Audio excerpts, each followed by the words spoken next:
Hey everybody, welcome back. My name's Nick.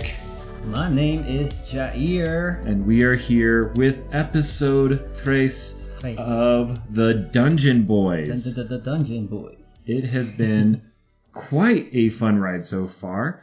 We're going to be covering all sorts of wacky stuff today. First up, what's the first thing we're talking about today? We are talking about Onitama. Onitama, fantastic 2-player. Really excited. Then we're going to be diving into the world of modern art. Oh, beautiful. Beautiful, bidding, expensive. bad boys. Then we'll, give a... Well, we are heading to our third chapter in the Scythe campaign. Rise of Fenris. Yes. And we don't actually have to spoil much either. That's the best part. No spoilers no spoilers on that. Really That's awesome. Fun stuff. We got some week updates on summer camp. You've done a lot. I've done a lot. It's just not a lot that we can, like, when I say talk about, you'll understand. Yeah. It's good progress, and we've got some fun feedback today. Really excited about that. Yes. And, of course, our tea time. Oh, let me get that tea over here. This one's going to be a fun one. Yeah. And it's not pumpkin spice, so I am glad. Yes. I'm really excited for it's your really thoughts. hot, so I'm not going to touch it in a minute.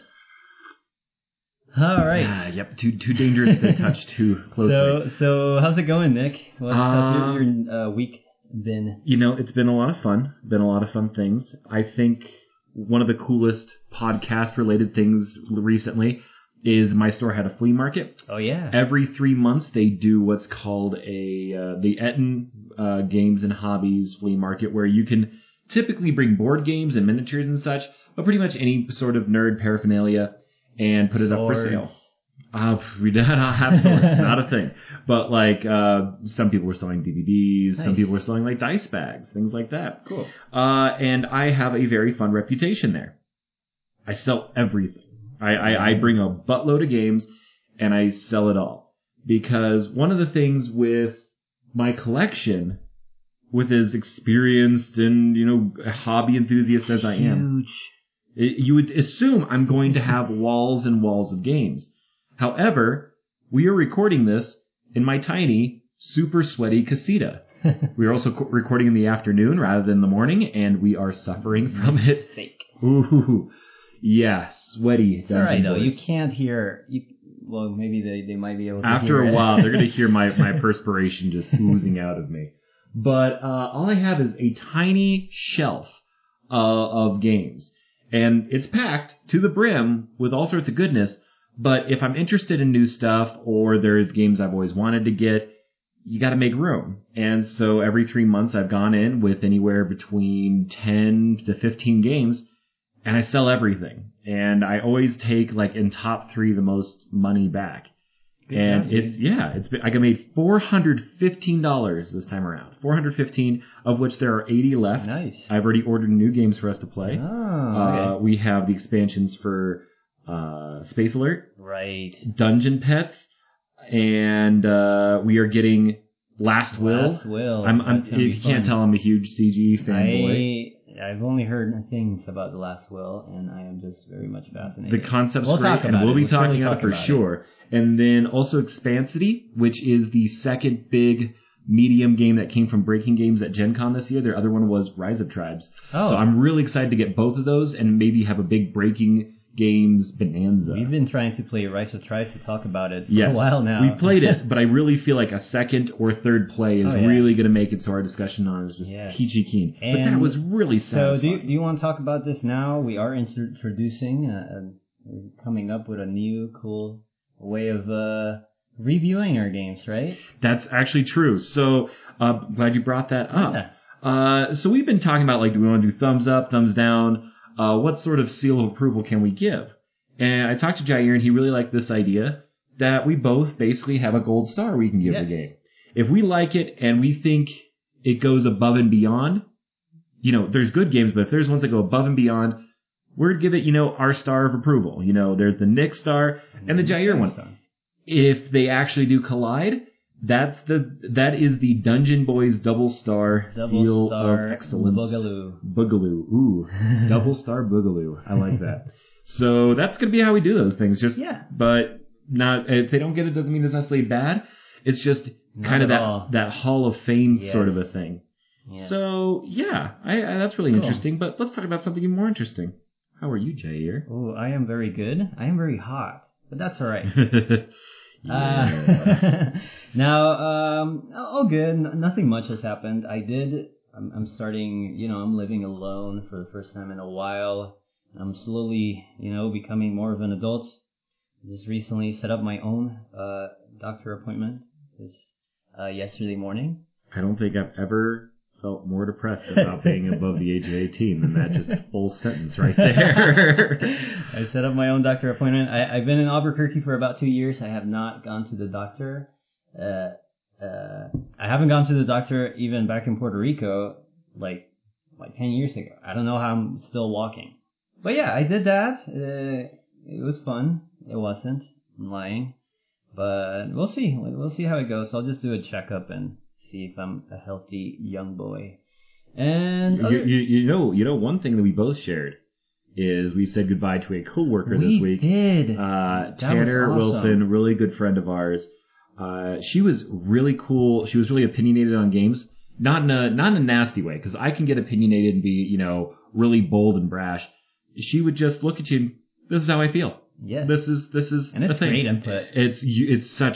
She's not afraid to tell you she doesn't care for something, she likes something, or a criticism of it. And it was really great because we had a couple really opposite opinions.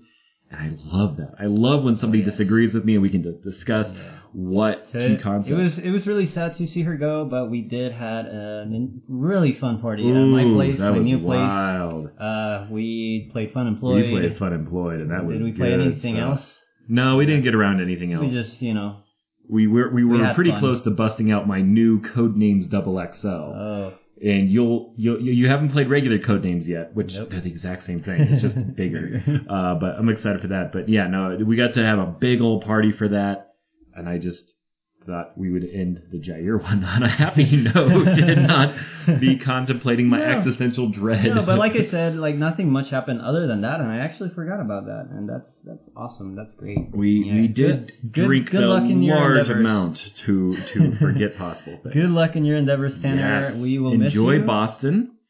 She's going to be writing and doing art and doing all sorts of weird things for RPG tabletop games, and that's just so cool. Us. We are the Dungeon Boys, huh? Oh, my goodness. All right, well, let's get into business, right? Yeah, let's jump right on in. What's our first game? We have Onitama. All right. How do you play that? Let me tell you about Onitama. So, have you played chess? I may have heard of chess once or twice. Well, imagine chess. Imagine it being much more simpler, but much more complicated. Okay, much more simpler and much more complicated. No, I'm just, whatever. I'm just saying things, but basically, it's very similar to chess. We were actually playing it today, and explaining it to one of our coworkers as he was seeing us play. And you basically have 5 pieces? You have 4 disciples and one sensei. One sensei, 4 disciples. They are laid out in this, let's see, what is it? 5 by 5. 5 by 5 grid, and you lay them out there, and you have a variety of cards that each person gets 2 cards, and each card has like a movement chart. And you play these cards on your turn. You play one of those cards, and you have to use that movement chart to move one of your pieces. The movement charts can tell you to go 1 space up, or it could go diagonally, like one side to the right, or just different combinations. Now, when you use one of these cards, there is a 5th card in play. You exchange it for that one, and then you have that one for your next turn. So it's very much like chess, but the pawn goes forward, instead of having to memorize all the different moves. Right. Each piece has, the movements are the cards that you get, and they are the ones you play on that one game, which means that every single game is a completely different layout of movements. Because there are dozens of cards, but we only use 5 in each game. If you heard me in the past, I love that kind of diversity in gameplay, where every time you play, something completely different. And we need to play Santorini again. We do need to play Santorini because that is incredible. We were talking to Adam, one of our coworkers, and he's a big chess guy. He's huge into chess, and he saw this and he raised his eyebrow. And I said, "Hey, we can teach you." One eyebrow. He has one eyebrow. The other one is a myth. But he raised it and he was like, "Hey, yeah, what's going on here?" And we explained it to him in 2 minutes. And his response was, "There's no strategy here. No strategy in the game. And this is not. It's all tactics of I start the game with 2 cards. Every time I use one, it goes away and I get a different one. Whatever one you're using, you're putting in the middle, which your opponent's going to get later." Right. Was it last episode that you were explaining the difference between strategy and tactics? Yes. Tactics is more in the moment, and strategy is something you can start with. Build. You can figure out. Right. I would argue that Onitama definitely has some strategy to it, depending on the certain cards you get. Right. There are, especially in the base game, there are certain cards, the Dragon Style card and the Tiger card, which are incredibly powerful. They're super moves, and they're a little better than all the other ones. And you have to figure out the exact right time to use them, because once you've used them, you're giving them to your opponent, which could, in fact, give them the win. But at the same time, another great factor of the game is that other person knows you want to hold on to it, so it'll put you in situations where, okay, you can use your other card, but it's not going to be your best move. It's this wonderful give and take system. Oh, yeah. Of course, the game is also beautiful. Oh, it is. It's player mat. There's no board. It's a mat which you roll out. Beautiful. And each person gets a sensei, 4 disciples, all wonderfully. I'm pretty sure they're 3D printed, but very distinct colors. Yeah. The cards really cool. Yeah, no, and the cards themselves, each movement chart is based off on an animal. Some of them, maybe from because it's more like a Japanese. Yeah. Yeah, I was gonna say Chinese calendar kind of animals, but you have like the rat, you have the fox, you have the mouse, a bunch of dragon, and each animal has a different movement chart. And it's just really neat. I don't know. I think one of the things is because we don't have it visually in front of people, it sounds more complicated than it is. It's easily one of the simplest games in my collection. What is more complicated than a 5x5 chart? What's more complicated? A 6x5. Oh. Ooh, yeah, it's uneven. Throws you off. But okay, so what do you love about the game? What's your absolute favorite? You know, I'm gonna tell you how much I love this game through a story. So, I'm gonna tell you about my favorite date. I used to go to this hotel lobby back in Puerto Rico. They had chessboards all over the lobby. So I would take this girl to play chess with me and eat and drink. And that was my quality date time. We were just playing chess. Now, you know what a better date idea would be? To go to a hotel lobby and play Onitama instead. Because it's just fantastic. And you can just play like 20 games in one sitting. Easily. Because it's super fast. Super fast. Not more than 15 minutes. You're done. The long games are 15. Right. They're there, but they don't really go past and that. And they're only long because, you know, you get into that AP sometimes. Yeah, the analysis paralysis can be real with this. But it's fine because, you know, you only have so many moves. One of the complaints people throw out a lot is that the game, you're talking about the AP, it comes down to who makes the bad decision first. Who screws up first. And if the other person's still on top of it, they should be able to capitalize and win. There's truth to that, but, you know, a part of me would argue that for the most part, chess and a lot of these more abstract strategy tactics games are about who screwed up first. Right. Onitama is just much more obvious about it because there's so less pieces. It's so clear. There's only you 5 messed up. Movement patterns in any game. In any game. And that's the only thing you have for chess, which is... Shoot, I forget. How many? What's chess? There's a lot, and there's strategy books, and sometimes and the great thing is with a lot of these smaller, minimalist, abstract games, victory is usually not determined 5 moves ahead. No, you can start setting yourself up, but it just takes one little goof, and then you're right back. You were playing with one of our coworkers. You beat her in 2 turns. Mm-hmm.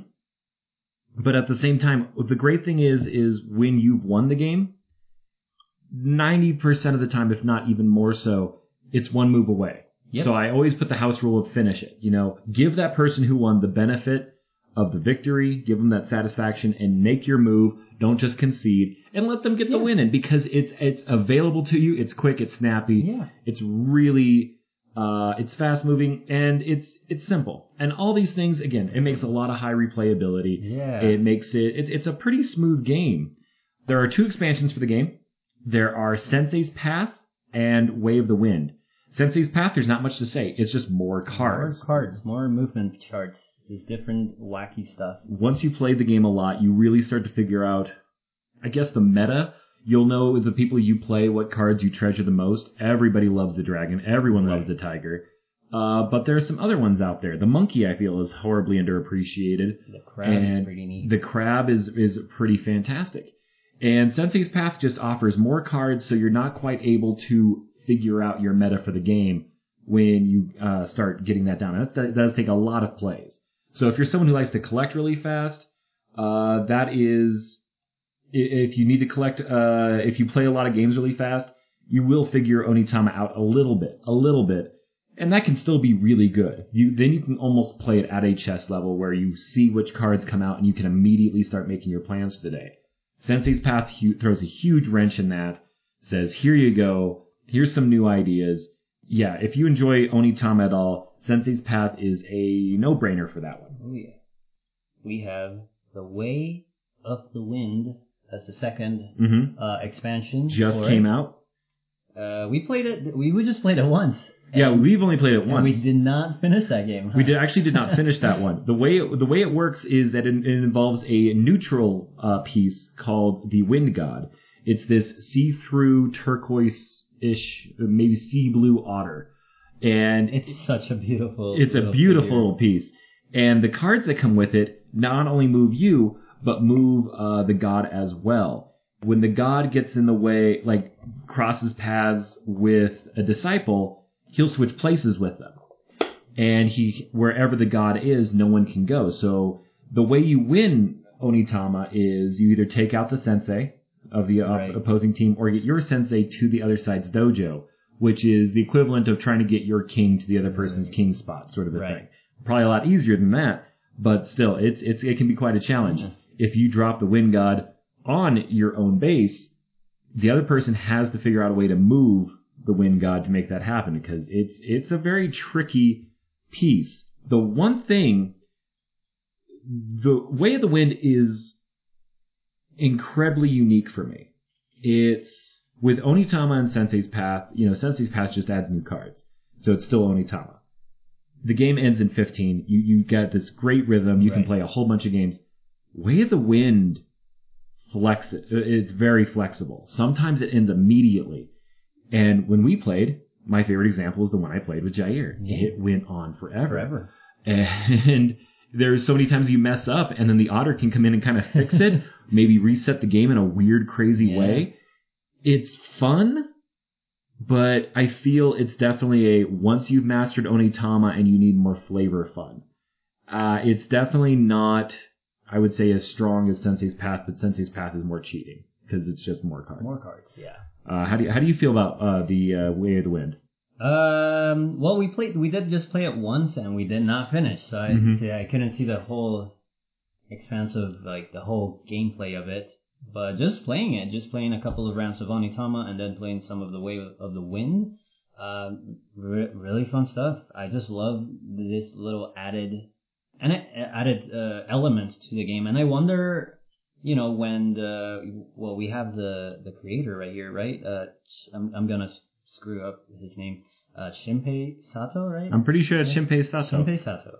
I'm just wondering, when he came up with Onitama, if he had the idea for this expansion beforehand, or is something he built upon it?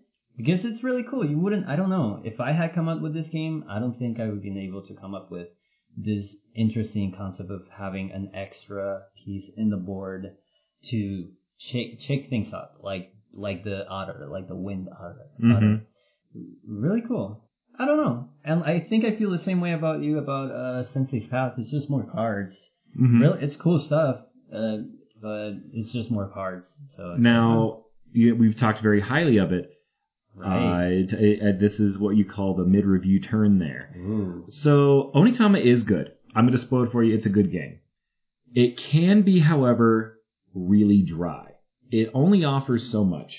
Now, it offers good stuff, but it does only offer so much that you can find yourself a little lacking at times. If you shuffle up the cards, you don't just deal new ones, and you even get one of the same card, it can be a little same-ish.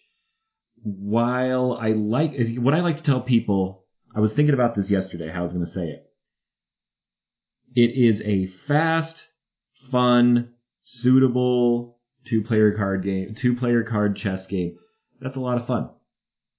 That's good. But there are so many other games, like Santorini, where when I say those exact words, I'm thinking, that is a two-player, abstract, chess-like game that's so much fun.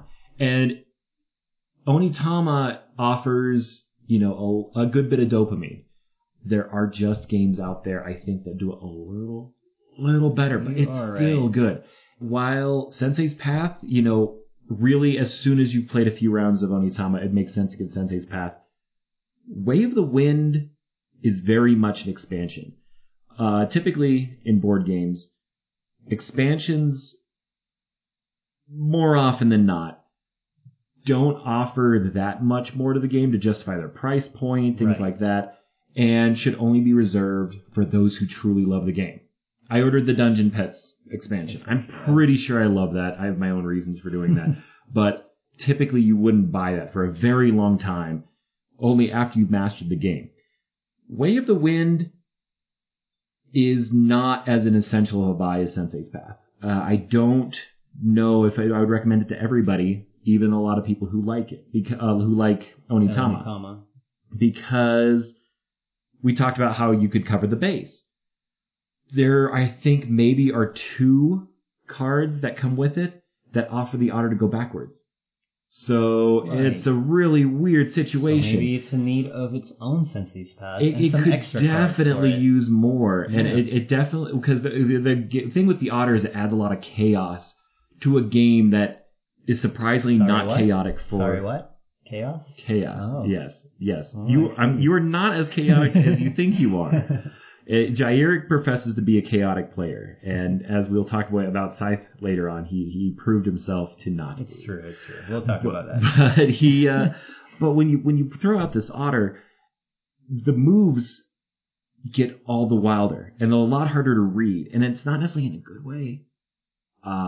When I played with our manager Zoe, our first game went on forever because the 2 cards that we drew for the otter were ones that leapt it on the other side of the board, and it was just this large leap around, and it was so hard to utilize it well, and it wasn't as fun. Then our second time we played it, that you were talking about how I won in like 2-3 moves, I just used a fun combo that she didn't see coming, and that was neat. And I do think there are great games with it, but you're going to find yourself with those long, drawn-out games that definitely go past 15 minutes. Our game went pretty long, and it was intense. It was good. But it kind of changed what Onitama is to a point that people who really love Onitama might be a little on different sides of the scale. Huh. So that's my feeling on that. Any thought on my? I like to shake up a little bit, but like I said, we only played it once. We only had that one situation. I mean, we did not finish it. Like, I'm just saying that over and over again. Yeah. I don't know if that's a good thing or a bad thing. But it just means it wasn't we were bored or anything. We just had places to be. We had to go. Yes, I know that. I do not want to leave the wrong impression. I think that it could have been more like seamless, the integration of that otter into what the Onitama 15 minutes. Very good way to put it. Yeah. Seamless. It doesn't feel seamless. Well, it can. There are some times when you deal the cards out and like, it worked well. But in the fact that it's inconsistent, and Onitama is rarely inconsistent, and that's the right word for it. Fantastic. But I still think, it's a great game. Yeah. Onitama, I mean, it's been on my shelf for years. I bought it for my sister for her birthday. She had Sensei's Path before I did. Not for her birthday, for Christmas. Definitely recommend it if you enjoy chess games, abstract, minimalist, light, quick games. You might get many of them done during a lunch break, Exactly, yeah. It's the perfect game to have in your break room. Two-player filler in between big games. Because, we were... game night ran long last night. We only got one other game in. And we were like, well, let's play some Onitama and get some feel again for that so we can discuss that. And it worked out just fine. No, it's a fantastic game. But compare, on its own, excellent game. Comparatively, you're throwing Santorini out there. I can't wait to talk about Santorini. Because that's let's not get into it. Well, I'm going to say it holds itself up on the same shelf as our other 2-player games like Santorini, Seven Wonders Duel, and a lot of these other ones, Fugitive, that really hold up well, and it belongs up there. But I do think maybe it's a little closer to the bottom end of that shelf. Yes. It's still on that shelf, just a little bottom, and that's fine. So. But let's go back to talking about modern art. Modern art by Reiner Knizia, published this time around by Cool Mini or Not, Simon. It's 3 to 5 players, plays in about 60 minutes. Ours went a little longer. I do feel that once you play the game enough, it does round out closer to 60. I would say 70 or so. And it's not a complicated game. No, it's not. It's very much the people who play. Mm-hmm. And we'll discuss that a bit. So, this game is old. It came out in the 90s, and it's been republished several times. And the really cool thing is that modern art uses actual art from artists. Oof. And every time it's published, they have to get new artists. And there's one that fits in the palm of your hand. There's giant boxes of it. And this is just a wonderful, I would say perfect size, where it's not travel size, but it definitely doesn't take up any space it doesn't need to. And that's always a huge bonus with board games, is when they just respect your shelf space and don't bloat themselves up to be bigger than what they need to be. The game plays out as we played High Society last week, which is also Reiner Knizia. This is one of the 800 games. Yes, this is another. He has all sorts, but his bidding games. He's got so many really good bidding games, and this is one of them where there are 5 different artists. We have a whole bunch of cards that are these big, giant. They're called Dixit-size cards. There's a game called Dixit out there that made this card size very popular. You get a whole bunch of them, and you play a museum. Your museum is a little stand, and behind the stand is your money. That way no one knows how much Paris you have. Metro, it could be the Madrid Madrid Museum. There's the Guggenheim in New York. Yeah. I don't know all the names, and I feel bad because I did go to school for art history and all that stuff. Well, the nice thing was you said you recognized all the artists, right? Most of them? Not all the artists, but just one of them. Oh, I thought you recognized everybody but one of them. Manuel Carvalho. But yeah, no, they've got some really wild stuff, and the art is incredible. Like, it doesn't even need to be your style. It's so colorful, and it pops out that when you bring it out and all these giant, satisfying cards, the size of the cards is perfect for this. Now, talk about the gameplay, because I want to talk about the fun. Yeah. I'm getting warmed up. So during your turn, you will take your card. You'll take a card from your hand. You'll place it out in front of you. There's the art. There's the name of the artist. Then there's a symbol next to it. And the symbol dictates what kind of auction it's going to be. There's the open auction. Very traditional, like, we're starting with 4,000, going up to 5,000, 5,000, 6, do I hear 6? And you just do that. A lot of fun.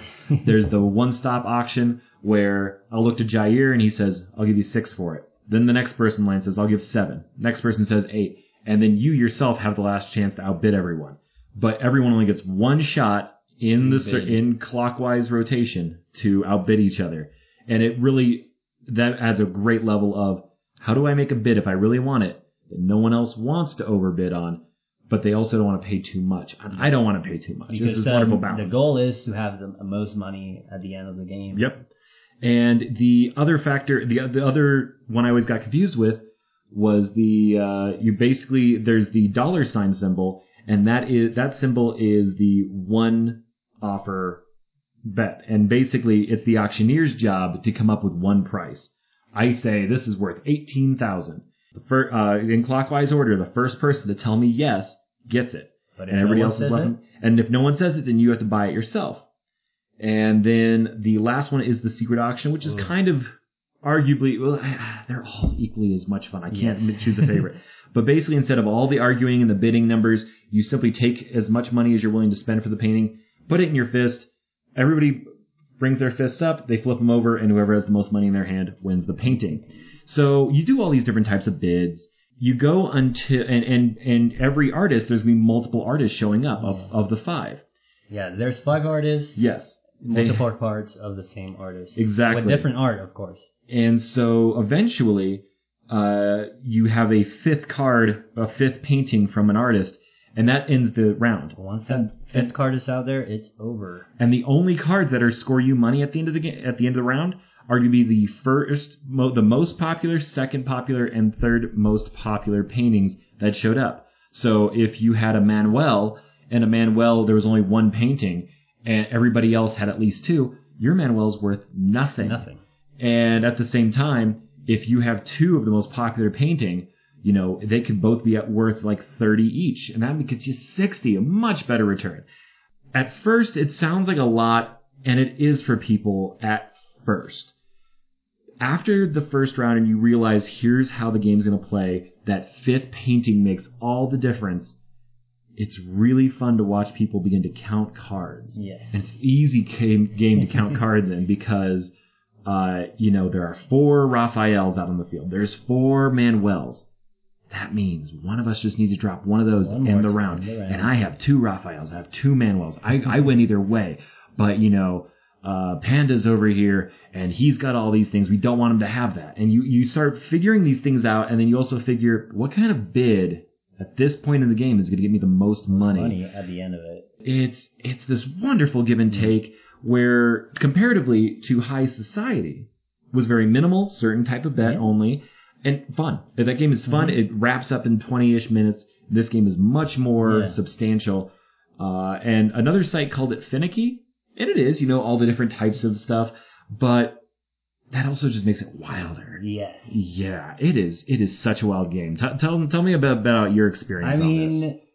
We were just acting out. We were acting out our it very much feels like a party game. It's a game that you put out in a party with just fun people making up voices like Fonzie. Yeah. Oh, I was the New York guy. It was great because this like some really crappy Boston accent. It's a party game, and everyone's for gamers. screaming. My favorite is just the open auction because everyone's just screaming out. Yep. And the auctioneer is just like, coming once, coming twice. Yeah, here, $25, $26 now. And best way to get anybody to overbid is with the open auction. Loud and obnoxious and just super fun. But at the same time, yes, you are counting those cards and you're counting how much money you have, how much money you're willing to spend. See, I'm not good at that. I'm not good at that yet. I'm sure I'll get better as I play it more because it's definitely a game I would play more. It's a very hard game to play perfectly. You get caught up in bids, you try to count cards, and you will succeed most of the time. It's when you start failing. I was doing really well. And then I would say there's 5 rounds in the game. In the 3rd and 4th, I really started tripping up and just trying to get good combos out there, good things I thought would be worth it. And the game turned on me, and I ended up paying way overpriced for stuff. We still, you know, and I don't say this to point fingers. We had Greg with us again, and Greg, he would occasionally bid a lot. And it was really funny. But the thing is, it's not a Greg thing. There's almost always one person that kind of loses their sense of where they are in the game, where the money is. Right. And then, you know, a painting that at the end of the game is, at the end of the round is going to give you $70 back. Somebody's like, $120! And it's like, and the bidding ends right there. It's like, no one else is bidding more than $120 on something. They're not even going to get almost half of that back. And it's just, what is going on? And those moments, I've yet to have a modern art where that didn't happen. And so you can say you're bad at it. You aren't that bad because you've seen kind of everything the meta offers. You can get better at it. Like Panda has played it quite a few times with us, and I think he's been dying to play that, and he brought his A game and he won. Yeah. It's his first win, which is great because I've teased him relentlessly about being awful at it. And Panda's is this fella that frequents Etten games, really cool guy. Yeah, we played Pictomania with him. Yes, right? He was one of our guys on Pictomania. Yeah, he was a big fan of that one as well. Panda tries to join us when he can. He's not on the Scythe campaign, but he is definitely one of the OGs of the Etten board game night community. Oh, yeah. And Greg is starting to show up more. He's got a new job now, and he's able to show up, and he likes joining us on our stuff. And they're very opposite personalities. Oh, yeah. And they both really blossomed in modern art. Because Panda's very exuberant, he's very loud, and Greg is very close to himself, very, very quiet. And near the end, he realized, I have to make a statement when I want something. And he would, okay. And it was really fun to watch him, because sometimes to get his attention, he would way overbid and blow us away with that. And it was really funny. But I'm not sure how much money he had at the end. I don't remember. I remember you blew it on. Well, you had, I think I had 300 something. You had 201, and Panda had 600. That's right. He really rocked the house. Yeah. As far as, we had a fun time with our game. Mm-hmm. That was cool. The game, you said it best. It's a party game for board gamers. It's anyone could enjoy it, but I feel you'd have a harder time convincing some of the more casual. Not as much as, say, Cosmic Encounter, which I would argue is somewhat of a party game for board gamers. That is very much what it is. Modern art could be a fun, wacky game for everyone, but I know that when board gamers see it's Reiner Knizia, that it's auctioning, it's bidding, and it's beautiful, they're going to latch on. And you'll occasionally get the casual people, but everyone that tries this game on really seems to enjoy it.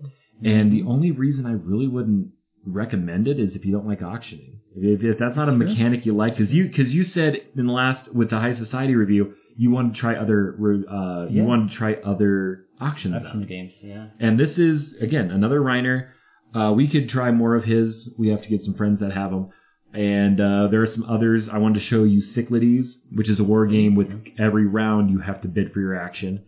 But this is, modern art is maybe my personal, it's such a hot take, maybe my pinnacle of the auctioning genre. Right. As far as I want to show you how auction, bidding work. This is the game I'm going to break out. You've been talking about modern art since you were trying to get me into board games. So I knew it would be a game you'd enjoy. Yeah. As an artist, as a person who loves being wacky and goofy, this game just opens up. It's got all the fun art, but as far as character outside of that, it opens you up to being a wacky person. Yep. Whereas you have Cards Against Humanity, where the game forces you to be a character, or Quelf. Have you ever played Quelf? You don't need to play Quelf. We're building our list of... No, we are not. Quelf, there are cards that say, wow, put this card on top of your head. Wear a shoe on your hand. Aren't you having fun? No, I'm not. I'm quite miserable, and you're just forcing this on me. Modern art just asks you to bid. That's it. Yeah. And in the process, you become goofy people because yours says London art. Well, all of a sudden, it's time for a British accent, and you have to step up. And games that offer that opportunity the humor is so organic. Combine it with one of the most beautiful games out there. Just, again, forced because it's art. So when you say there's multiple you could go on eBay and type in modern art game, and you would see things that don't look anything like this one with different artists. There's a small one that looks like those old Panasonic VHS tape containers, and you open inside and they're tiny little square cards. There's one with classic artists like Vincent van Gogh and stuff like that. That's awesome. You just got to find them. I think that's a European copy. But I think there's anywhere between 8 and a dozen different versions of modern art. This is the newest one. So see, this is the funny thing. I mean, what we were talking. I only own Carcassonne. I own Carcassonne. What else? Century. And Century. Golem Edition. We should talk about Century sometime. Yeah. I'm more than happy to talk about that. I think we should talk about that and Splendor. Yep. We are not truly a board game podcast until we put those two together. Everyone does it. It's okay if we want to join that. It's cliche for a reason. But, so, I wouldn't say I would want to start collecting games, but if there's a game I would want to buy, and now I'll probably start looking for just all the versions and see which one I want. Sure. Just because you will be paying a little bit of a penny probably for the other ones. as this is the only one in print. Because whoever's distributing gets the printing rights. But yeah, that is an option. You do seem like someone who's going to collect tall. For that flea market I talked about, I actually went and we talked about the Big Top expansion in the last episode. And I had expansion, so much money, I just went over and I was like, hey, I'm going to grab this for Jair. Yeah, thanks, dude. Of course. But I want to play with the Ringmaster and the Acrobat mechanic. It sounds wacky and silly and stupid, and I want to do that. But you seem like you're going to be a tall collector. You're maybe own a couple games, but if you have Carcassonne, like, why not try to get all the expansions? Modern Art, I'm going to find the exact one I want. Where you will have a bunch of expansions, where I'll have games where maybe I don't quite have all the expansions, but I have a whole bunch of different ones. I'm going wide, and both are absolutely legitimate. Going back to Modern Art, because we love to get sidetracked. I've talked about it. As far as negatives, with Pictomania, we said it's for everybody, and we realized, while we were playing, someone didn't want to play along. It's not a game for perfectionists. It's not a game for people who take themselves very seriously. Modern Art, I really struggle to find issue with it. People have to constantly remind themselves what kind of bid you're doing. If people aren't fully engaged mentally, they can lose track of themselves, bid too much, forget what's in style, and that sort of thing. But that seems more, if you're going to bring Modern Art, more often than not, you're going to play with people you know, or people really excited to play it and get engaged. We were all tired at the end of the day. Yeah. In the last episode, we actually cut an entire game we reviewed because half the review was talking about how tired we were. We were exhausted when we played Modern Art, and we were going. Yes. We were awake, and we were laughing and having a ball. There are some past games we'd give it to, and I'll probably talk about that on Instagram or Twitter. But as far as the first on-air stamp of approval, I'm throwing mine. I'm giving my star on Modern Art. It's getting my star. I love that, and it is absolutely, I say it's essential for the core gamers collection. One of the best Reiner Knizias I've ever played. And are we gonna get a golden star soundbite? Ooh, I could work on that. Yeah. I could work on that. But yeah, no, I'm definitely throwing my star on Modern Art without question. Yeah. So yeah. Let's say I'm gonna find the right one for me. I'm gonna find the right Modern Art, and once I find it, I'm. So let me ask you this. Pretend, because if you think about it, this game is very minimal. There are cards. There's a bunch of tokens for money. You can use whatever. Yeah. The shields to cover them. You could just use paper and a scoreboard. Yeah. And that's really it. Yeah. You could make your own. If you could make your own, the game itself of Modern Art, on that, judging on that. In this case, does it get the star? Or do you feel there's just something? It's a tough call. Let's give it to it. You really, okay. Let's give it to it. Because, coming from an artist, just seeing all, we'll see. As an artist, auctioning off the artwork and whatnot, I don't care about that. But as a game board, as a board game player, the wacky, yes. And so, the art, you can find any version you like. Yes. But as far as the game, so this is our first on-air, double star of, there you go. What did you call it? The double golden, the Dungeon Boys double star Boogaloo. And so congratulations, Simon, Reiner Knizia. Well done. You got our great Dungeon Boy stars. What about, let's talk quickly a little bit about Scythe. We're running a little over time, and that's okay. Chapter 3 of the Scythe campaign. So boy. Lots of broken hearts, lots of... So we did have two of our guys, their schedules changed and they weren't able to show up. It's very tragic. True. We lost Thunder, we lost Isaiah.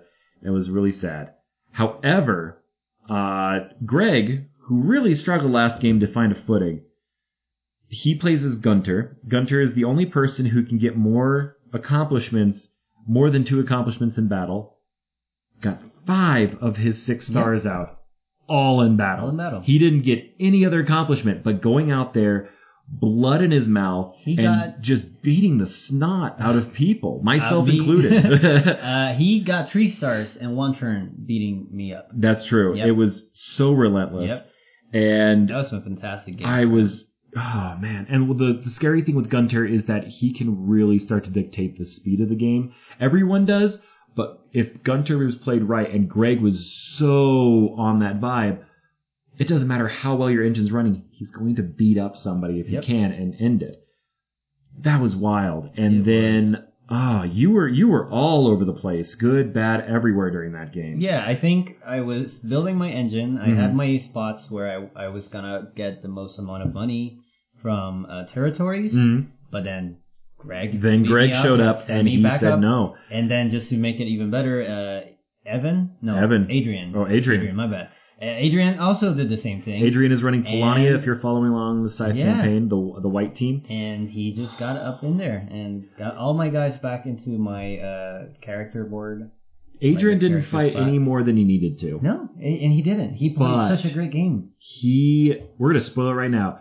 Adrian came through and just won the game. And finally, my streak has been ended. I'm 7-1 in Scythe, and I'm so happy.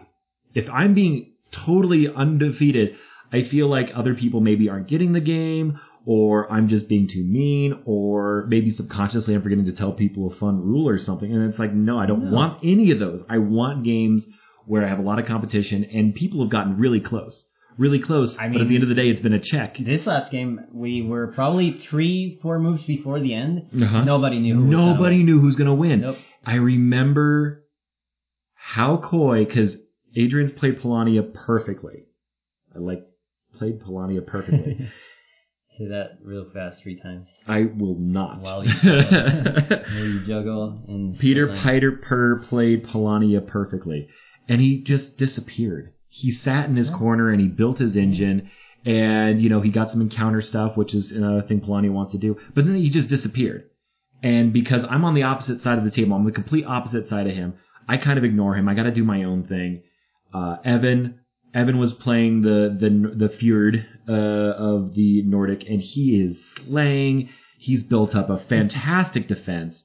We're not spoiling anything. He played on what I wanted to do in the game, and he kind of picked on me in a good way. And I'm not saying that salty. He definitely played on my mind, and it was really fun to do so.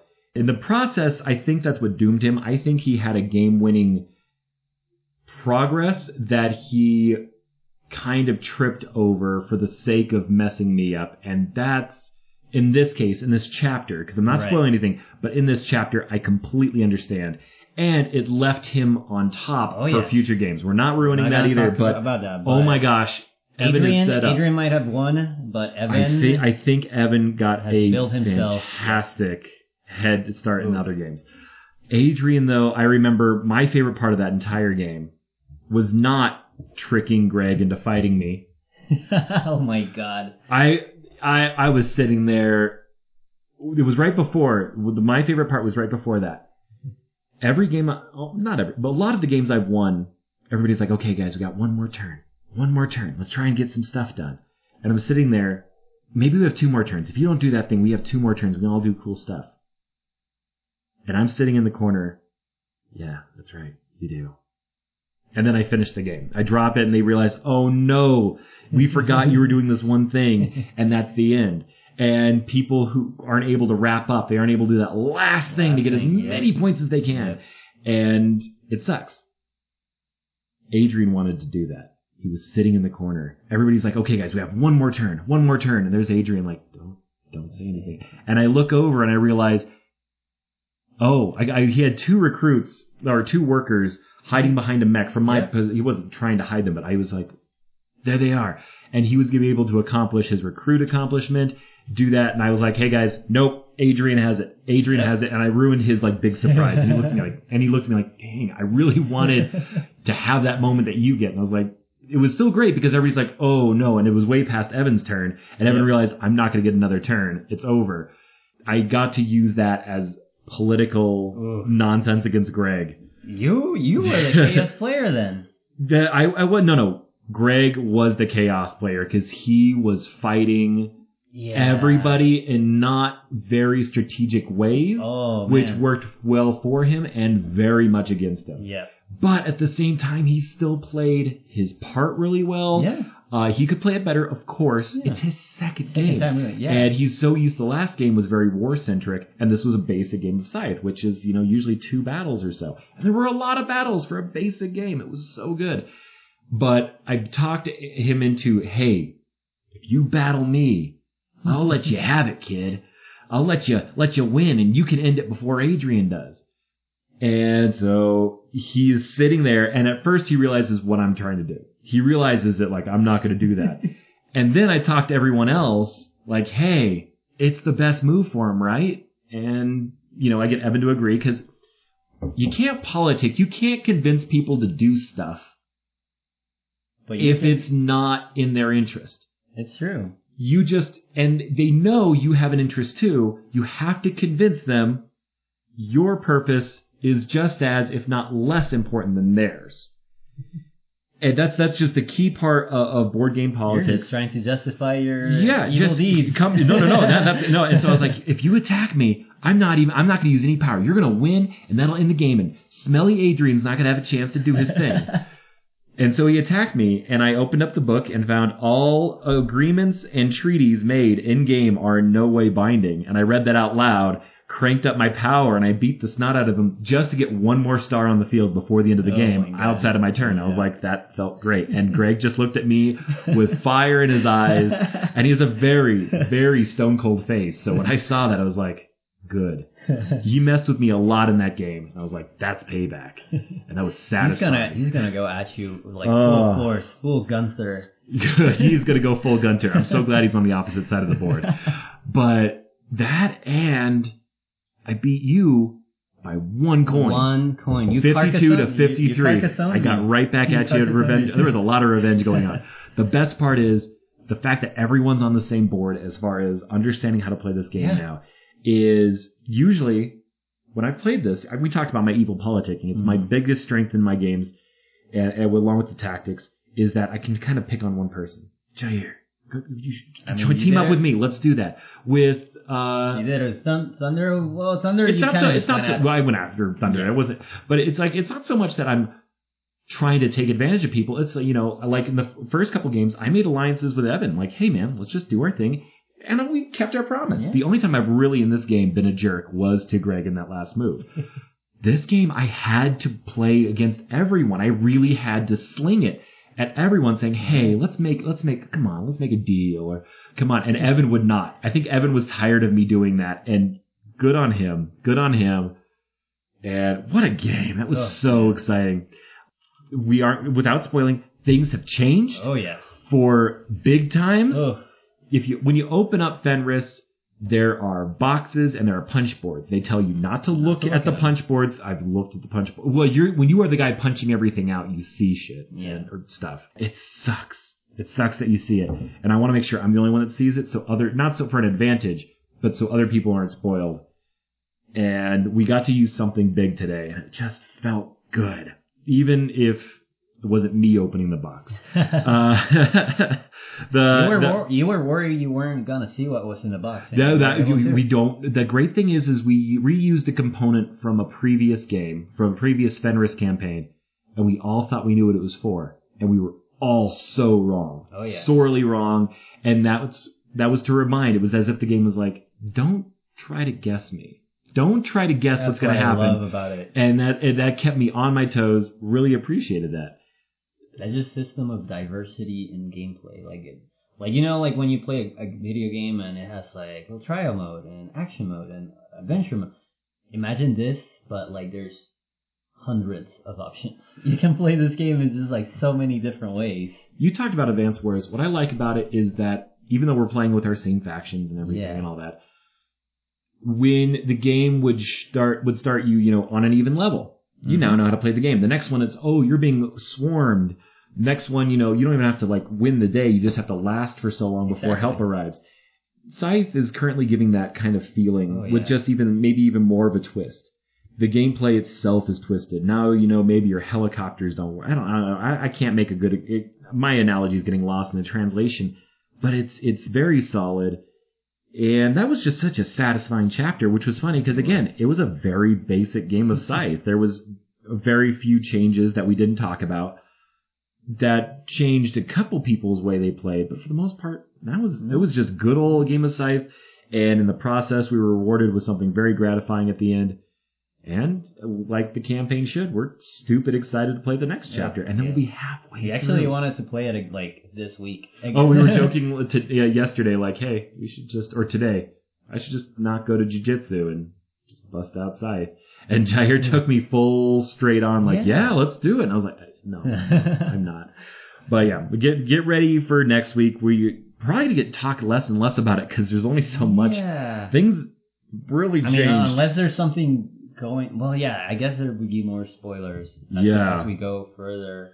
But we'll just talk about like the fun stuff that's going on and all the evil deeds. The important things here, everyone knows how to play Scythe now. And everyone had fun. Everyone had fun.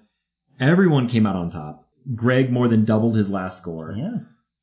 Evan didn't score well only because he played the way he wanted to, and that's fine, but he played not towards winning the game. And he played to mess with me, and he messed with me, and he did a great job.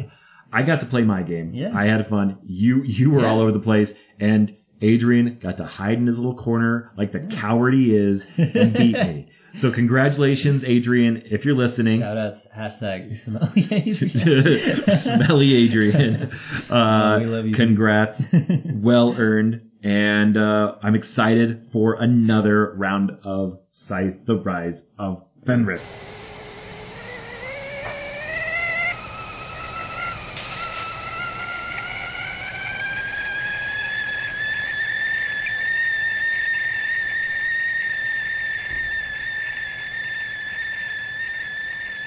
Hear that sound, Jair? I hear it. It's that time again. It's tea time. Ooh. Smooth. Every week we get a new brand of tea. We give it a shot. We're still working on those Celestials, but let's get a little sip here. Now, this comes from my hoarding selection of teas, so I know everything about it. And by everything, I mean I read the title. But Jair is going in blind. Yeah. However, during the break, Jair looked at me and says, I know what this is. So tell me about this tea. I taste some lemongrass. Lemongrass? Interesting. Yeah, some lemongrassy kind of feel to it. Let me see. I've had tea like this before. And you had offered me caffeine. This is a caffeine-free. Oh, it is a caffeine-free. It is a caffeine-free. You said you'd be good. So I did not offer. Yeah. By my own senses. But I would say lemongrass, something like lemongrassy, something green. Is there one other flavor? Maybe it's kind of a spice, maybe. Something you'd see on the spice rack. Go for the smell. Oh, like oregano? No, smell it. I will give you an on-air high five if you can name the spice. It's not mint. I do have some really nice mint ones. Oh, I know. Talk to me about it. No, I'm not sure. Okay. Sure. My nose doesn't work that all right, so you're locking in at lemongrass. Yeah. That's pretty good. Yeah. Today you're looking at Jammin' Lemon Ginger. Oh. Yeah. There you go. Probably my favorite box yet, as we have forest animals playing lemons as instruments. They are lit. They are, yeah. The bear is playing a cello made out of a giant ginger root thing, and it's fantastic. Yeah. And the fox is playing a saxophone that I don't think works. Go ahead, look that up. Jammin' Lemon Ginger by Celestial. You will see. But let's see what the blend master has to say. This uplifting blend combines spicy ginger, valued for its piquant taste. I know that's not how it's said. Piquant. Oh, wow. Yeah, piquant taste and reputation as a digestive aid, with a cheerful, bright lemon flavor and aroma. You might say that the pairing of lemon and ginger hits just the right note anytime you need a soothing and rejuvenating cup of tea. Ooh. I think this is going to be perfect for that green chili burrito we just had. Yes. It was just green chili. Ooh, it was mostly green chili, and it was the ripe, spicy style. Yeah. All right. Now, we were talking about making the chart. We have not made it yet, but right now, the chart is roast aroma, and Sweet Harvest Pumpkin. Where does Jammin' Lemon Ginger lie on that? It's way above Roast Aroma for sure. Okay. Well, I'm not sure because at least on my chart, I have Sweet Harvest way up high. Roast Aroma. I feel like we could both put in, but I kind of just want a Jair chart. It could just be. I just want to see where the Jair chart goes. But so far, Ginger. Would you put it above? Basically, would you put this above or below Sweet Harvest Pumpkin? I would put it below. That was really good, and I was. We're getting into the season. Keep an eye out. I was hating on that pumpkin, but that one was really good, and like I said, much better when it gets lukewarm. Mm-hmm. I always consider when a tea goes lukewarm. It's got to have. It's kind of like when you put ice in your whiskey.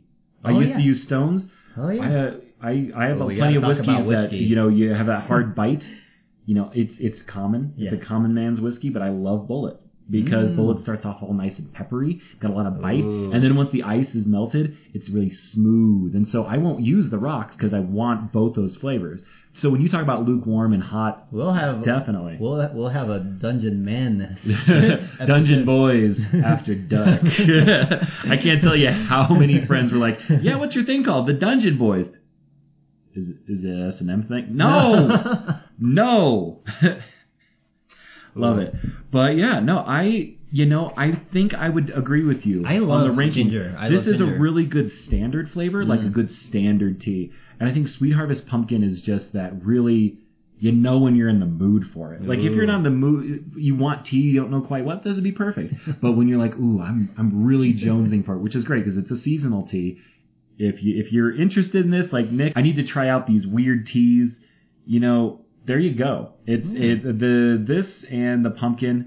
I still stick by the Roast Aroma. Give it a good shot. Need some honey in it though. It's one I would definitely say if you're gonna go for a sweet honey or a sweet tea. Yeah. Not honey, too much honey because then it tastes like medicine. Yeah, just a drop. Just a drop. For sure. But yeah, what a nice tea we have. Yeah, here. I give it out of. All right. Well, what else do we have on the table? Let's talk about the latest developments in the summer camp game. We still have a title, so until we have a good title, I know there's one out there. There was a game that came out on Kickstarter. I've heard it's coming out into development called Camp Grizzly, and I'm mad. Ooh. I never thought of that name. But it's the best name. That is a good game. Good name. I know nothing about it, and I'm worried because now I have to go look it up and see how close it is to ours.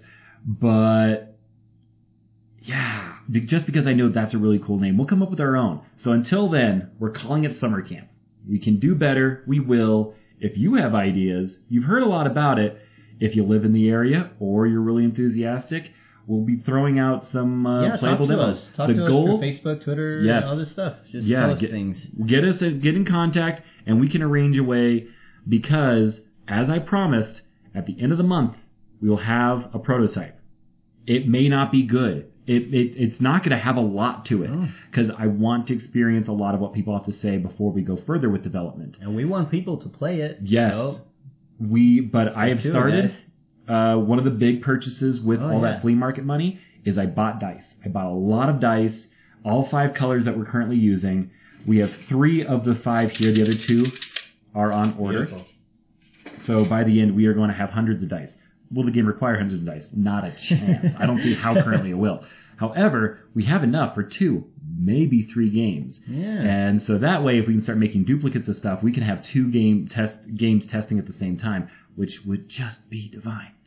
The next thing is I've been working on cards. Yeah. At Walmart, I found these wonderful little flashcard containers on a little binder ring, and I've just used that. I've started developing a template for the starting of what these cards should be, and I've just started sketching.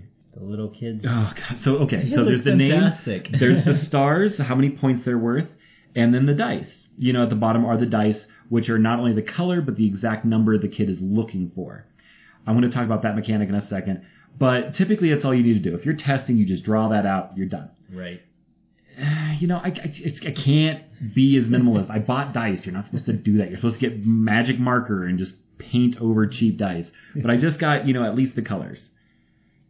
I do this thing where I look at the name, like I wrote down our boss's name, Darren's in the game, and I start trying to draw him for 15 seconds. None of them look like what they're based off of at all. Once I realize I've fallen off the wagon, I just make a whole different person. So Darren is, he doesn't look young at all. He doesn't look ancient. He just doesn't have any youth left in his face. I know he doesn't listen to this. He's seen some things in He's seen some things at summer camp. So I tried drawing this character, and instead I just drew this bulbous-eyed, like, bully-looking character, which looks nothing like Darren. But it was just, it took 15 seconds. I'm not putting effort into these. But Jair is fantastic. Jair really thinks they look great. You should just clean them up a little bit, maybe add some color, and they're just like so unique. You know what? We're gonna upload a lot of photos of these. And today, while we were working, they're really, really small for the prototype. I think they're kind of almost ideal size, the flashcards. But I bought a bunch of playing cards, just a couple decks of regular playing cards. Got the sleeves. I sold my Smash Up game, which there were hundreds hundreds of cards. Unsleeved all of them, bagged up those sleeves, and now I'm putting the playing cards in, and I'm putting the flash card on the face of it. So that way, they hold in place. They're a little more substantial. I don't have to worry about damaging them through the hundreds of plays we're going to do. So while I don't have quite a lot of development news, we're keeping up with the promise. Yeah. I'm pretty much, I would say, halfway done with the kids. And then really the only other thing to be a full prototype is we have to build the locations. Yep. Everything else can kind of be like, just imagine it's here. We were talking about if we do a draft, like if there's a track on there, like coming off the bus area. That'd be really neat. Just the bus, maybe the windows or something. Yeah, exactly. Like that. It looks great. And that's actually a really cool idea. But that doesn't need to be prototyped. Right. That's just flair we can look at. Mm-hmm. And so I'm getting all the things we need to have available, and that's kind of where it's at right now. However, I'd had some ideas I want to throw out. We are starting to get some public feedback. We love it.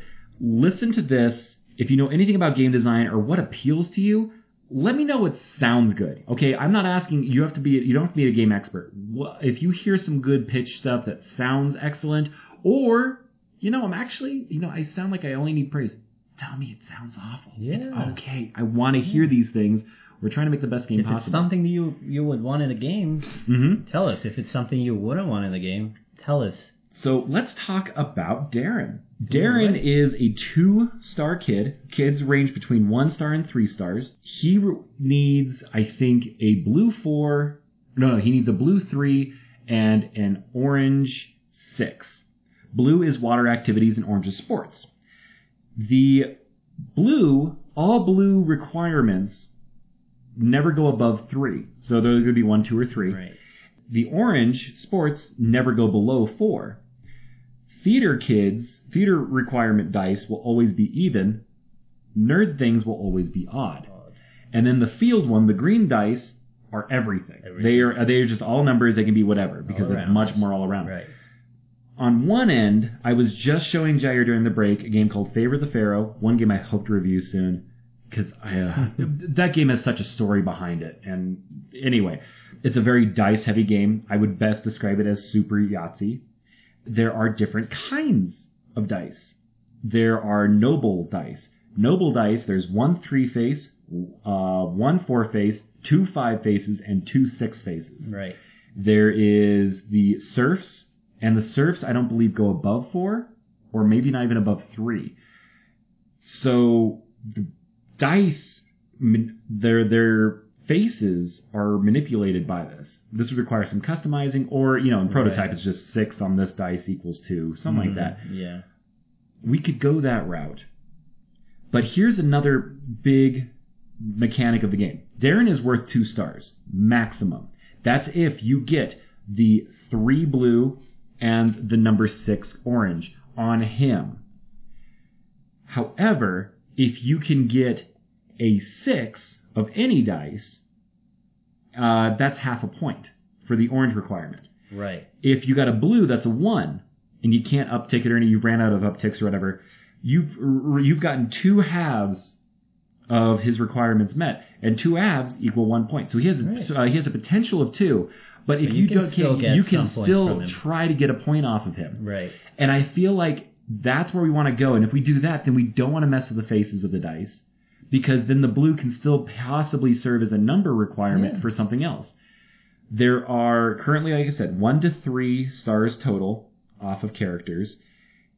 The ones, like, you're not going to get halves off of them, because, you know, if it's a 5 green they need and you have a 5, that's just a half. Well, it's a half. A 5 of like a red or something. It's not enough. So I'm curious how people will perceive that value. Do I want to get that one easy point? I know when the game starts, that's the first kid I'm sending out because I know I can accomplish that. You know, I see that purple, that green 5 right there. I'm going to go and get it. Or is the guy who has 3 dice, and you say, you know, that 5 blue, that 2 blue, that 5 orange, and that 4 purple. I can probably get one of those dice, and then I can try to get 2 others to get a twofer. I think that mechanic is the one that's been stuck in my head the most. That idea of compensation. The other one, I talked about it the other day. I'm going to pitch this to you, because we talked about campfire. With the campfire, the idea is you can trade, you can offer somebody a part of your s'more, whatever offering you can give, and you can uptick your dice. Maybe change the color. 6 and you get a 5. You have a 5 and you need to get that 6. Will you have a hierarchy of color? I was actually wondering that too. Yeah, no, so you get a green, you want to change it to blue. It's like one level up, one level down. And we would have that very much available, because that's going to be a confusing thing for casual players. Is like, wait, red only turns into blue, blue turns into purple. Okay, here's the thing. What keeps people from freely doing that a bunch? And I was thinking, one thing to add value to cards is if you can only do so many, depending on how many people. If there's 4 people playing, maybe you only do 3 exchanges. Maybe you can only offer 3 marshmallows out.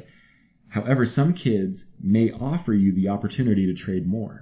Here's an extra, along with the card, there's just one little symbol that says extra trade, extra marshmallow. So now you can offer that out there. And you know that character, maybe they're more difficult, maybe they're whatever, but by getting them on your team, you will have a chance to be more manipulative with your dice.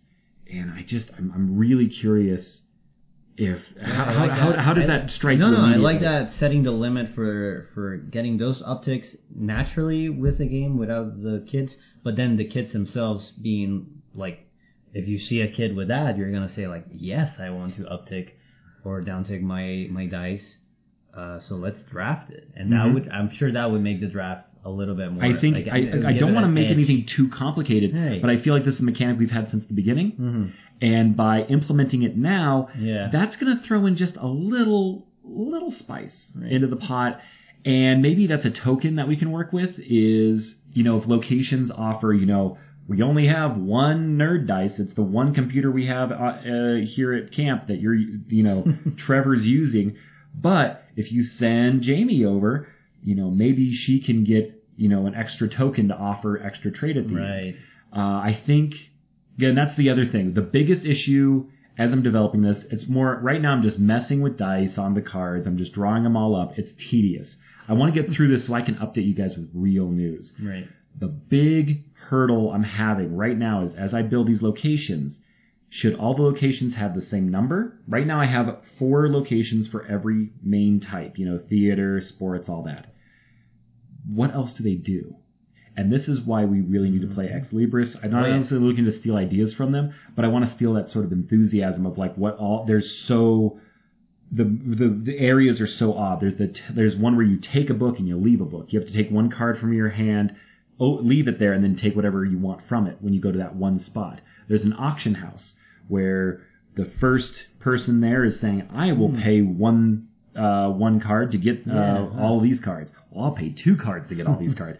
3. And the more people that are left, the more you're offering. But those are so radically different. And I don't know if I want it to be that radically different, but at least that memorable. And that is, right now, I'm hitting brick walls. But I'm thinking if we offer trade as maybe one of them. Maybe, this spot, there's 2 greens, you missed out, but there's a 3rd spot if you want to do an uptick, or maybe do a shift on a dice or something. I think maybe we'll start chipping away at that, but I need to go buy foam core. I want these to be foam core so they're a little thicker. You could just cut it out. And let me know.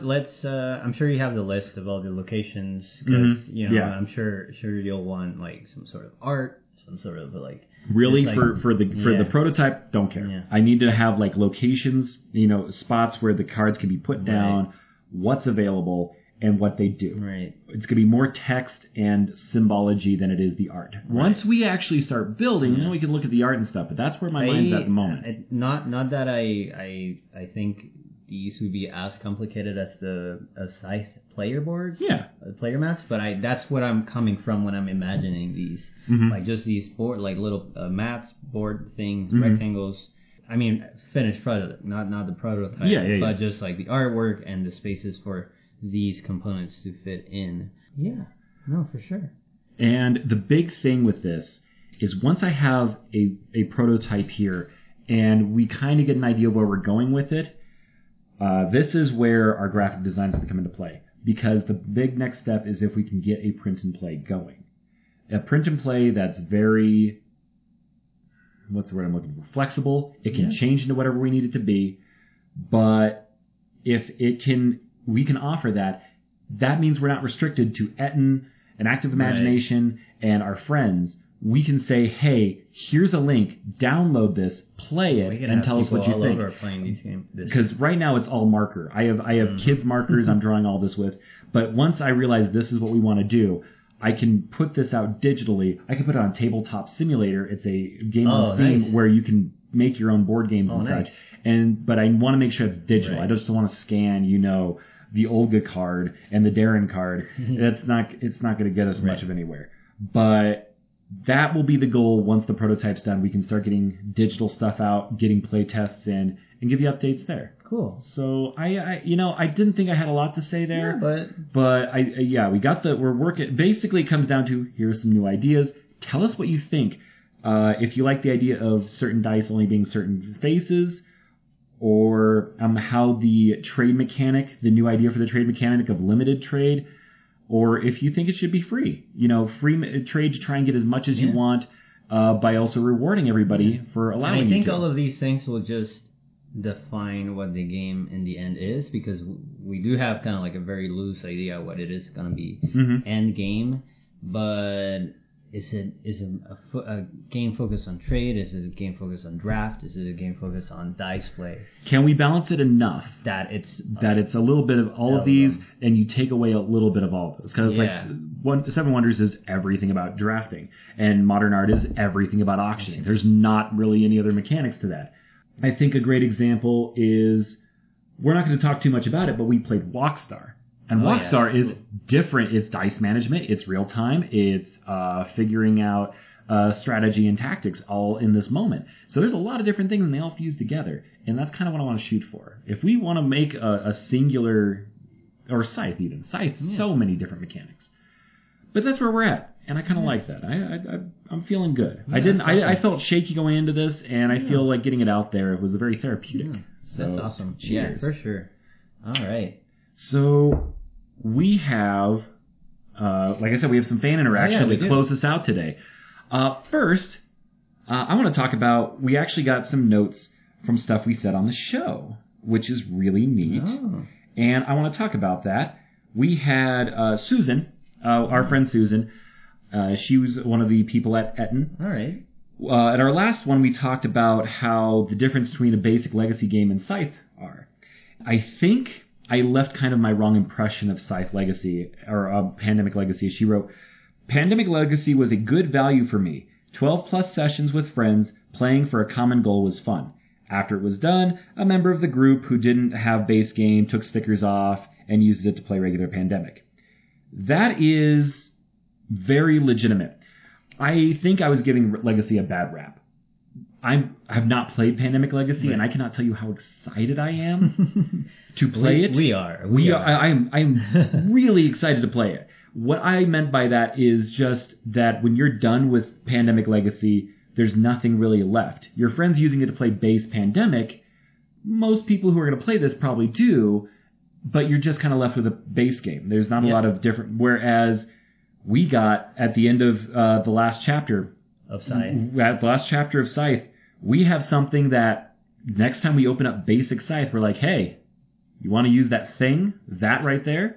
Instead of the regular base game? Yeah, we're going to still play. Game mode. It's not a chapter. We're not playing a campaign. We will be able to take it. And it's just, this game is leaving us, it gives us a campaign that's leaving us with expansions. Right. And that's a treat that hasn't, to my knowledge, been explored yet. And that's why we love Fenris. So we are not hawking legacy games as we have not played them.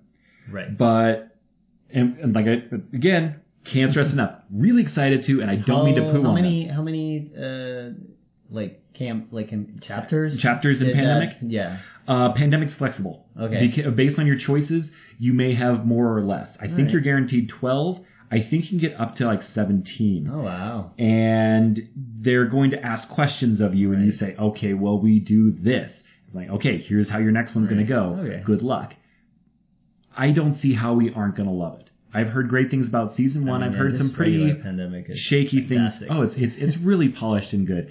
And so imagine your experience you've been having with Fenris, where it's not so much, hey, here's this cool thing we'll use in the future, but more, in the moment when we open this box or when we take this punch board out or we put the sticker on, those moments you have. That's what these legacy games are going to offer. So I'm really excited for it. I think it's going to be great. And I wanted to definitely, we are not.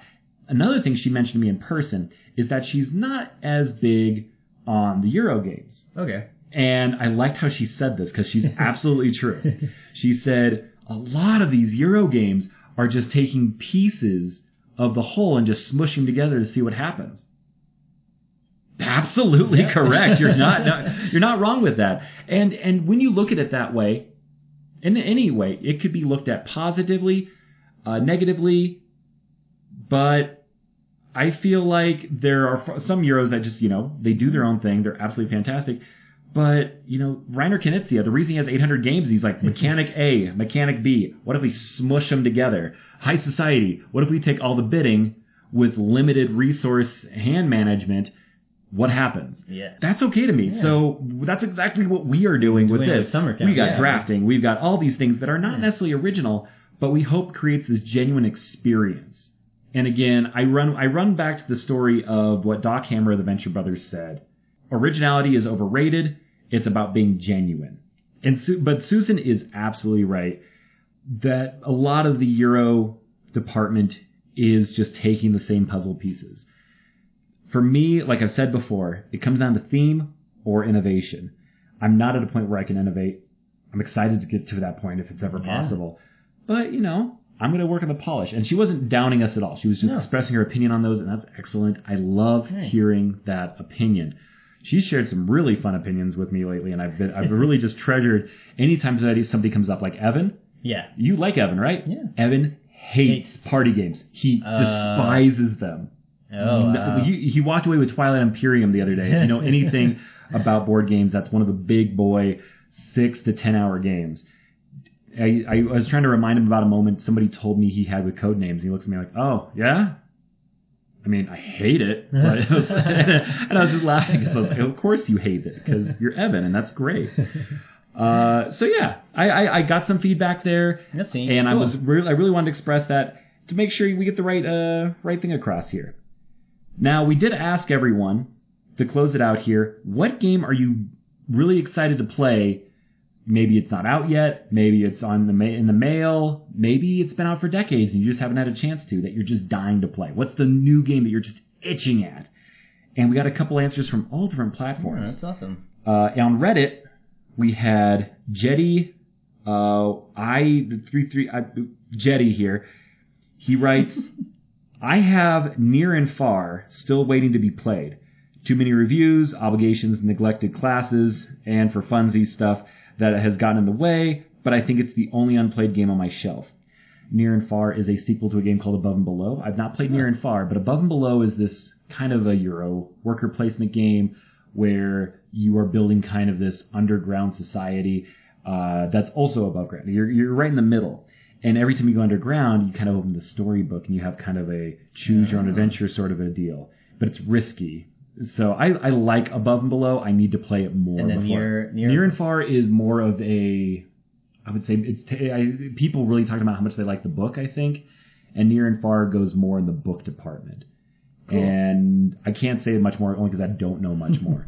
But it's very rich, very much a board game, very neat. Let's have go ahead and read what we got here. All right, what do we have? On Twitter here. Jesse Hobson. I've been wanting to try Game of Thrones 2nd edition. I love the theme and the negotiation alliance aspect, but just haven't been able to get the right group together. Ooh, Game of Thrones. I mean, very familiar with that one. Yeah, it's actually an older game, older by board game standards, so it could be 3-4 years older. All right. I have not played it. I have been very versed in it, and basically, it's. Have you ever played Diplomacy by chance? No. Okay. Think your kind of war games, but much more on politics. Scythe is not a political game. We just put politics in because that's what we do. Game of Thrones really, really wants you to get into the politic game and backstabbing and turning turncoat and all that stuff over and over. But it's also really, really long. Like Scythe has been surprisingly long. Game of Thrones says, buckle up, you're going to be spending this much time. From what I've gotten a feel for, it seems a little longer than it needs to be, and it just suffers from, it was a very decent game from my understanding, that has just been usurped by other games built on top of it. Right. That being said, if someone hooked it up and said, hey, come over, I'm like, as long as it gets to be my Lannisters, I'll give it a shot. That's really neat that, some franchises get some really good, love from, board game communities, and they get some good board games out there. No. Comparatively to, maybe video games. Video games have kind of struggled with those. Recently, we've only gotten good games about, franchises, franchises, like Spider-Man, we got Batman, all those games. Oh, in the video game department. Yeah, in the video game department. Yeah, Spider-Man, the board game. No, I'm kidding. But that's really cool. I would like to play it, for sure. Yeah, and the great thing is Game of Thrones has a couple good games. They have a living card game. It's got a collectible game with no rarity sets or anything like that. Okay. That's really fun as you build a deck around having House Lannister or Greyjoy, and you get cards to craft your ideal game. They also have a new one coming out by Simon called Song of Fire and Ice, and it's a miniatures battling game where you kind of put them in these bricks, and you have your kind of charging armies at each other. It looks cool for those who would like it. I do not feel any appeal to it whatsoever, but that's because I don't think it's aimed for me. Okay, so then on Facebook we had a couple of them here. Andrea Chavez here, she writes, I bought Wasteland Express delivery service for Prime Day and still haven't been able to try it. I don't even know if it's good or not yet, but I just had to have it. Wasteland Express, I pointed out to you at game night, I don't know if you remember, it was just by passing. It's a weird game because it's colorful, it's super vibrant, but it looks like a Mad Max game. So you just think violence, you think action. It's not. It's you're playing a post-apocalyptic mailman, and you're doing deliveries. I do not know if the game's good or not. I'm very interested to try it out. Adrian, Mr. I Win Scythe for once, he has a copy, and he's very intrigued to try that out. So I've heard great things. I've heard mixed things. I've heard some people who just missed the theme altogether, and I kind of like that. I'm very curious to see my own. We should have Adrian over for some tea sometime. We should. We did talk about bringing some of the boys over for a special mini episode about Scythe. Tell me about what Sherry wrote here. Ooh, Sherry Villard Stoker. Ooh. I hope I pronounced that right. And I just picked up Legendary Encounters, the X-Files. I can't wait to play it.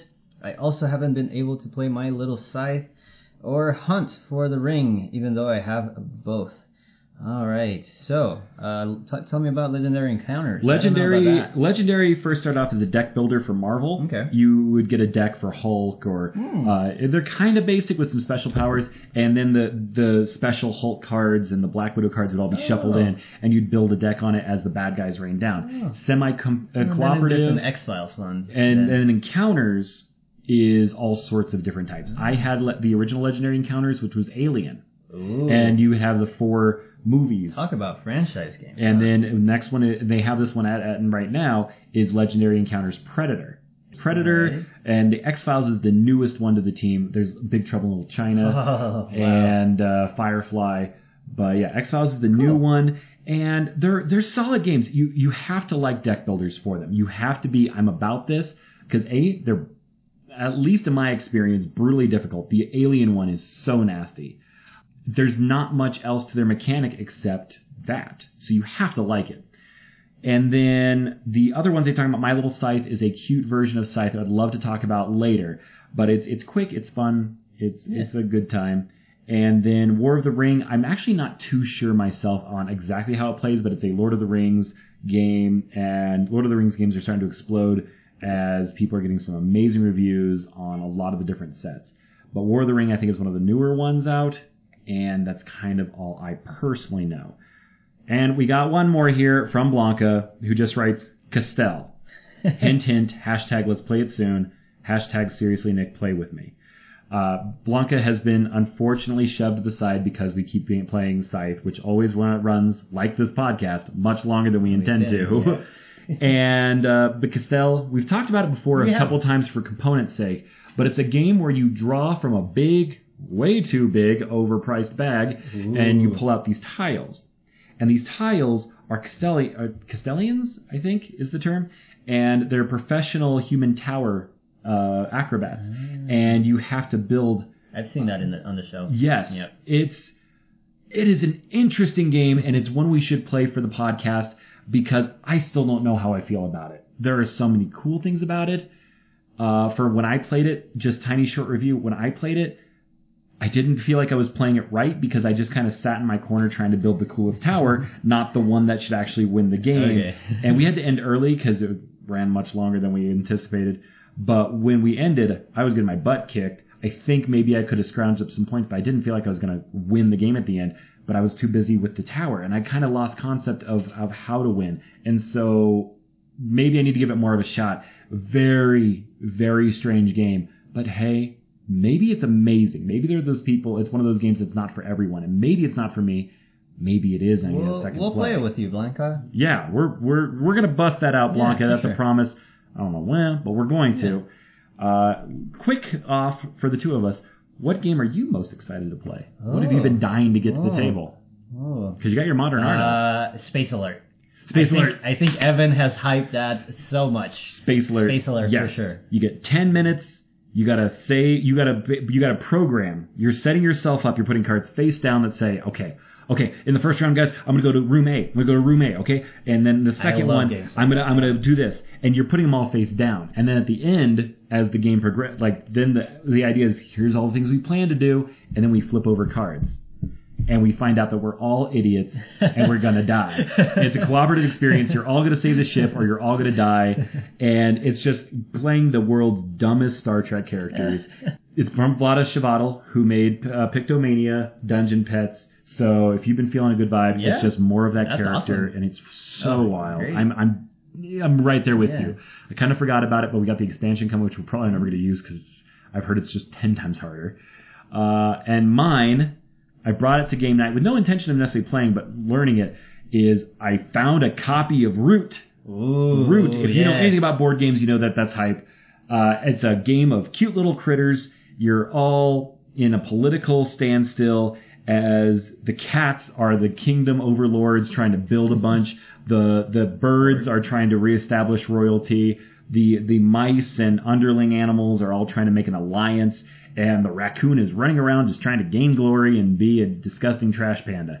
And they all play very differently, but it's very connected. They all feel connected. And I've learned I've learned how the birds play, and I learned how the cats play.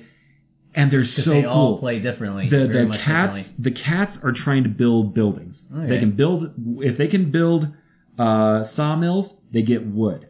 The more wood they have, they can build stuff. And every time they build, they're getting victory points. It's a race to 30.